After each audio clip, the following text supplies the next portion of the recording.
Bom, primeiro eu quero agradecer cada um de vocês que estão aqui, dispuseram do tempo precioso de vocês para estarem aqui. Confesso que não esperava tanta gente aqui e fico muito honrado, depois de tanto tempo, poder estar aqui e contar com o carinho de todos vocês. É algo muito emocionante para mim, podem acreditar. Estou muito feliz, muito obrigado. Şu anda o kadar mutluyum ki. Mikrofonda basarsan. Evet. Şu anda o kadar mutluyum ki uzun zaman sonra tekrardan buraya döndüm. Sizlerle beraberim ve ben bu kadar kalabalık olacağını da beklemiyordum. O yüzden teker teker hepinize çok teşekkür etmek istiyorum. Tabii ki başta Murat Başkanımız olmak üzere hepinize teşekkür ediyorum. Gerçekten çok duygusal anlar yaşıyorum şu anda. Bom, é muito claro, né? Eu era ainda jogador da Juventus e tinha oferta de alguns clubes, né? Eu lembro que eu estava praticamente fechado, eu já estava vendo passagem de avião para ir para Paris para fechar com o Paris Saint-Germain. O Leonardo, que era brasileiro, era o diretor do Paris Saint-Germain naquela época. Então estava me preparando para ir para lá quando chegou uma ligação do grande Tafarel, né? Tafarel me liga e fala: cara, escuta como é que é a oferta, conversa com o imperador para você ver como é que é ele. E logo eu tive uma ligação do Terim e a ligação foi uma virada de chave, né? Peguei um avião, fomos para a Áustria ou Alemanha, não lembro, quando teve um jogo de Galatasaray contra a Inter de Milão, e eu vi toda aquela torcida e ali eu vi que realmente era o lugar onde eu deveria estar. O zaman Juventus'un oyuncusuydum ve normalde konuşulan başka bir takıma gitmem konuşuluyordu. Başka bir takıma kiralanmam konuşuyordu. Hatta Paris Saint-Germain'le konuşuldu. Uçak biletlerine kadar alındı. O kadar net bir transferdi. Ondan sonra Tafarel'den bir telefon aldım. Tafarel'den telefon alınca tabii bir Brezilyalı olarak mutlaka bir kulak vermeniz gerekiyor. O da bana bizi de bir dinle, imparatorla da bir konuş, seni birebir arayıp konuşmak istiyor gibilerinden bir şeyler söyledi. Ve ondan sonra Fatih Hocam'la konuştum. Fatih Hocam'ın bana söyledikleri beni gerçekten çok etkiledi, ikna etti. Ve bu transfer gerçekleşti. Ondan sonra ilk Avusturya kampı diye yanılmıyorsam Inter maçı. Ve oradaki atmosferi, oradaki taraftarın atmosferi, oradaki ambiyansı görünce gerçekten benim kariyerimin belki de dönüm noktası, benim ait olduğum yer olarak Galatasaray'ı o anda anladım aslında. Não, ele sabia do meu coração, ele sabia do meu caráter, ele sabia que o que eu queria naquele momento não era dinheiro. Eu estava num grande clube, Paris Saint-Germain tinha acabado de contratar Ibrahimovic. Ibrahimovic tinha conversado, Thiago Silva estava em Paris Saint-Germain também. Vem Paris Saint-Germain. Então, se fosse dinheiro, poderíamos ir a Paris Saint-Germain. Eu queria algum lugar onde eu pudesse me sentir especial. E o especial do Galatasaray é o seu torcedor, é a torcida do Galatasaray. Então, ele sabia que eu amava esse ambiente de futebol, esse ambiente de torcedor. Quando ele falou, pega um avião e vem ver o nosso jogo. Porque ele sabia que a torcida, mesmo fora da Turquia, ia lotar o estádio, ia ter aquele ambiente bom. E ali foi que, quando eu entendi que é o lugar onde eu queria estar, onde eu sonhava estar, um lugar de ambiente de futebol Galatasaray e torcida. Bence hocam beni şöyle iyi analiz etmişti. Belki çok iyi tanımadan bile, belki Tafarel'le konuşmasından. Benim ne kadar duygusal bir insan olduğumu iyi anlamıştı. Ve bana söylediği şu, çünkü Paris Saint-Germain'de o zaman İbrahimovic yeni gelmiş, Thiago Costa, Thiago Silva aynı şekilde orada. Yani çok iyi bir kadrosu vardı. O yüzden normalde baksanız aslında Paris Saint-Germain'e gitmem gerekiyordu. Hocamın bana söylediği, senden ricam organizasyonu yapalım. Inter'le hazırlık maçımız da var. Oradaki ambiyansı görünce, sen zaten taraftarları görünce niye buraya ne söylemek istediğimi o zaman anlayacaksın dedi bana. Ve bence bizim kulübü de en değerli kılan unsurlardan bir tanesi taraftarımız. Deplasman, yurt dışında olmasına rağmen Inter maçında bir hazırlık maçı, ama o maçta bile bir cehennemi yaratıp benim gerçekten ait olmam, oynamam gereken yerin orası olduğumu o anda anladım. Não tem comparação do torcedor do Galatasaray com outras torcidas.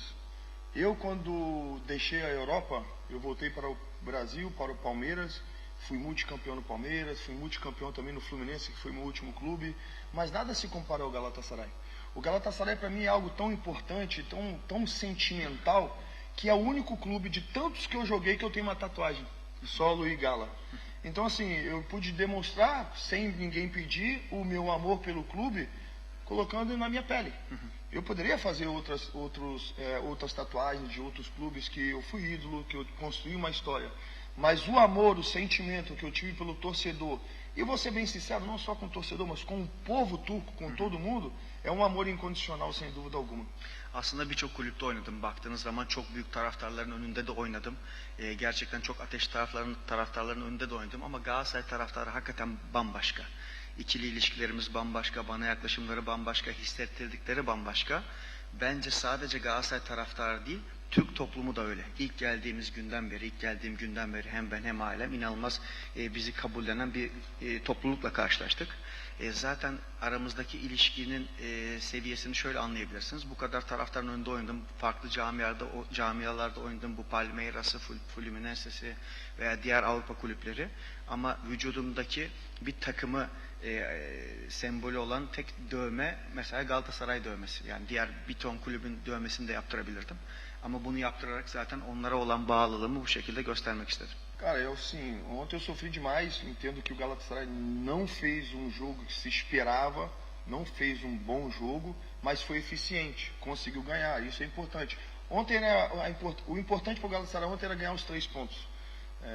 E ganhando os 3 pontos, eu acho que independente de qualquer coisa, deu um passo importante para buscar o título, porque o jogo que nós temos contra o nosso rival é dentro da nossa casa, e dentro da nossa casa com o nosso torcedor nós somos mais que fortes. Mas de fato, eu acho que o caminho para a conquista de mais um título, ela tá, a cada jogo que passa ela está bem próxima. Dün gerçekten birazcık acı çektiğimiz bir maç oldu. Biz de ekran başında biraz acı çektik. Ama artık son viraja girdik. Son düzlükteyiz. Şampiyonluk yolunda gidiyoruz. O yüzden dün bizim olmazsa olmazımız 3 puandı. Yani oyunun şekli, gollerin şekli bunlar hiç önemli değil. Alınan 3 puan çok çok önemliydi. Biraz acı çekmiş olabiliriz ama kazanan biz olduk. Ve önemli olan da bu yolda tabii ki 3 puan alabilmekti. Şimdi ilerleyen haftalarda biliyorsunuz kendi sahamızda Fenerbahçe'ye karşı maçımız var. Kendi sahamızda olduğumuz zaman bir de taraftarımızla beraber çok daha güçlü olan bir Galatasaray takımı var. O yüzden bence adım adım bakmak lazım, maç maç bakmak lazım. Ama biz emin adımlarla bence bir şampiyonluğa daha gidiyoruz. Eu sempre encarei clássicos como um campeonato à parte, um troféu à parte. Isso faz com que a gente entre muito mais do que focado nos jogos decisivos como esse. Assim. Não se pode entrar um jogo contra a Fenerbahçe, por exemplo, dormindo. Sabe? Não se pode entrar num jogo contra o Fenerbahçe achando que vai ser apenas mais um jogo. Porque Galatasaray Fenerbahçe é um jogo que para não só a Turquia, mas para o mundo todo. Todo mundo para assistir. No Brasil, quando está jogando Fenerbahçe e Galatasaray Fenerbahçe, está todo mundo assistindo, porque é show da torcida, porque é um clássico que surpreende a todos. Então, o meu diferencial foi esse, entender que uma vitória contra a Fenerbahçe significava um troféu para mim. Ben derbilere hep farklı bir gözle baktım ama Türkiye'ye geldikten sonra işte Fenerbahçe maçları, buradaki insanların o maçlara bakış açısı beni daha da motive etti aslında. Normalde de hep derbilere şu gözle bakıyordum. Bir normal lig oynanır, bir de derbiler olur ve derbilerde aldığın her galibiyet sanki böyle bir kupaya bedelmiş gibi. Şimdi bu ortama da girdikten sonra Fenerbahçe maçlarında önemini görüyorsunuz, taraftarın, atmosferin önemini görüyorsunuz. O yüzden hep daha fazla motive olan bir Felipe Melo vardı. Hala bırakmama rağmen bütün maçları bu şekilde bu motivasyonla seyrediyorum.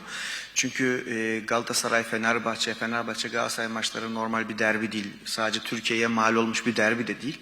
Dünyaya mal olmuş bir derbi. Brezilya'da seyreden bir derbi. O yüzden gerçekten çok büyük bir anlam ifade ediyor benim için. É muito mais do que especial.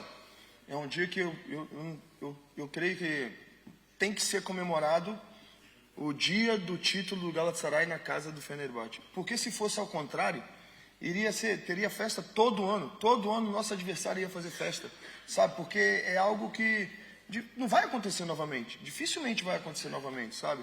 Então, para mim foi surpreendente, porque foi meu primeiro ano no Galatasaray. Então, a gente, primeiro ano, depois de muitos anos sem o clube conquistar, e algo importante para falar.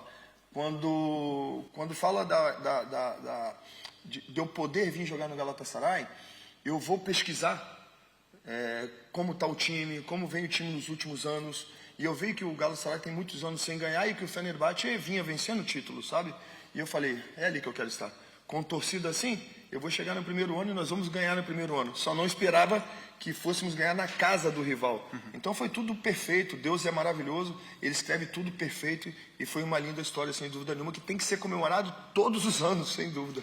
İnanılmaz bir maçtı, inanılmaz bir ambiyans, inanılmaz bir atmosfer, maça gidiş şeklimiz, o maça hazırlanışımız ve o maçın bence Tanrı'nın bize adım adım hazırladığı bir ortam vardı. Çünkü bu futbol tarihinde bir daha olur mu hiç zannetmiyorum olacağını. Olursa da çok zor olur diye düşünüyorum.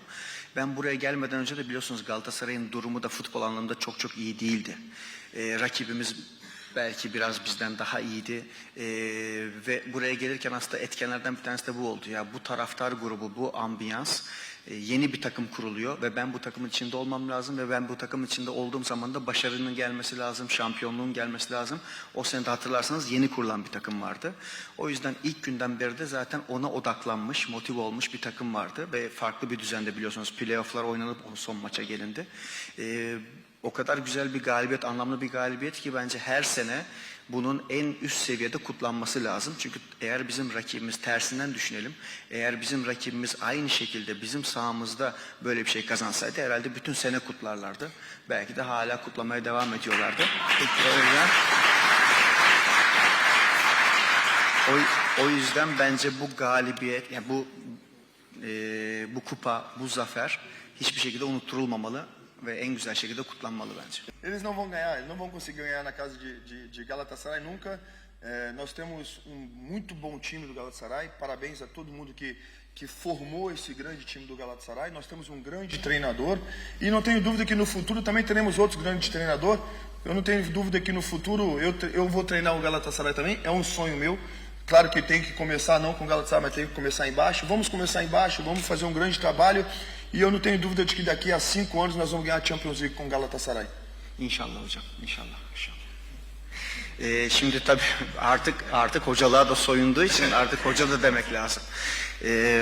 Gerçekten inanılmaz bir takımımız var. Bence, yine büyük konuşmuyorum tabii de, bence Fenerbahçe kesinlikle böyle bir başarıyı bizim sahamızda elde edemez. İnanılmaz büyük bir takımımız var. Çok iyi oluşturulmuş bir takımımız var. Başta Dursun Başkanımız, yöneticiler, Okan Hocamız ve herkese teşekkür etmek lazım bence. Mükemmel bir takım kurulmuş ve adım adım da yine şampiyonluğa gidiliyor. Şu anda çok büyük bir hocamız var ama diğer taraftan da yeni büyük hoca da geliyor diyor kendileri. Tabii İlk başlangıç mutlaka Galatasaray olmayacaktır ama ben de hocalığa başlayacağım ve bence benim de bir gün yolum Galatasaray'la kesişecek ve en büyük hayal de Galatasaray'la Şampiyonlar Ligi şampiyonluğu yaşamak. Eu quero falar uma coisa. É importante falarmos disso porque isso é muito sério. Sabe, eu não posso deixar essa vida sem ver o Galatasaray campeão de Champions League, porque o Galatasaray é um clube que tem que ter uma Champions League. Galatasaray é maior que Manchester City. Galatasaray é maior que Paris Saint-Germain. E eles têm título. Se você colocar a história, nós somos maiores, mas não temos esse título. Mas muitos podem pensar, Felipe está sonhando muito alto. Isso é uma coisa quase impossível. Não é impossível. Nada é impossível. Şimdi şöyle bakıyorum ben olaya. Bir kere ben Galatasaray'ı Şampiyonlar Ligi şampiyonu görmeden hayata gözlerimi yummak istemiyorum.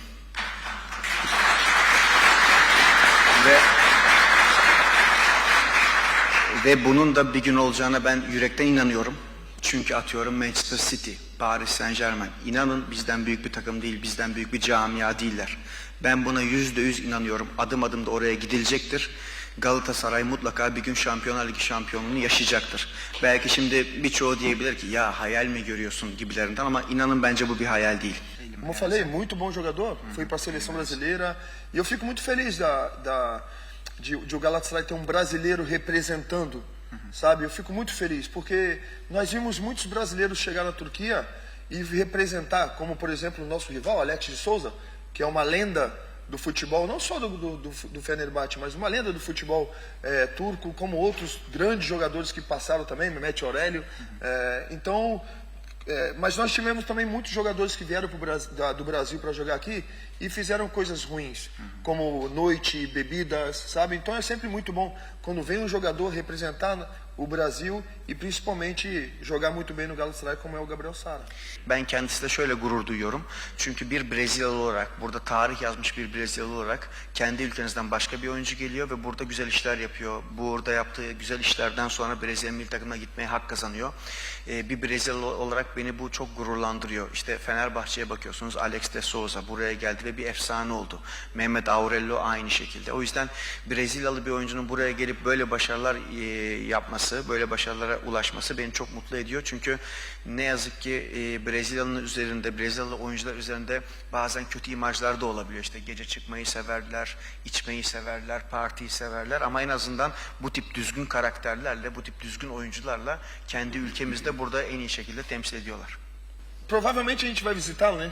A gente vai visitar e eu vou falar com ele pessoalmente. Calma, porque ele é um grande treinador. Eu estou muito feliz com o trabalho que ele está fazendo. Isso é muito importante. Temos tantos atletas da nossa geração que viraram treinadores, né? Agora Ebuê está começando a treinar também na África. Burak Yılmaz também treinador. Selçuk, nós temos Arda Rieira também está treinando. Então temos muitos, assim, muito Hakan Balta também. Então temos muitos da nossa geração jogadores que estão virando treinador e eu não tenho dúvida que esses atletas hoje treinadores vão fazer a diferença. Um abraço para ele, que é meu irmão, e sem dúvida nenhuma, se não fosse ele ao meu lado, eu não teria conquistado tantas coisas como conquistei no Galatasaray. Selçuk gerçekten benim için çok önemli bir insan. Benim futbolculuk hayatımda da, dostluğu anlamında da çok farklı bir insan. Burada beraber çok önemli başarılara imza attık. Gerçekten belki de tarihin en iyi ikililerinden bir tanesiydik. Şimdi de çok önemli bir hoca oldu. Çok iyi işler yapıyor ve sadece Selçuk değil, baktığınız zaman o jenerasyondaki birçok isim de artık hocalığa başladı. Çok güzel işler yapmaya başladı. O yüzden kendisine tabii ki başarılar diliyorum. Hatta kendisini de ziyaret etmeyi de düşünüyorum. Tabii ki her zaman kalbimiz Galatasaray'dan yana ama bir hoca olarak bence o da çok güzel işler yapmaya başladı.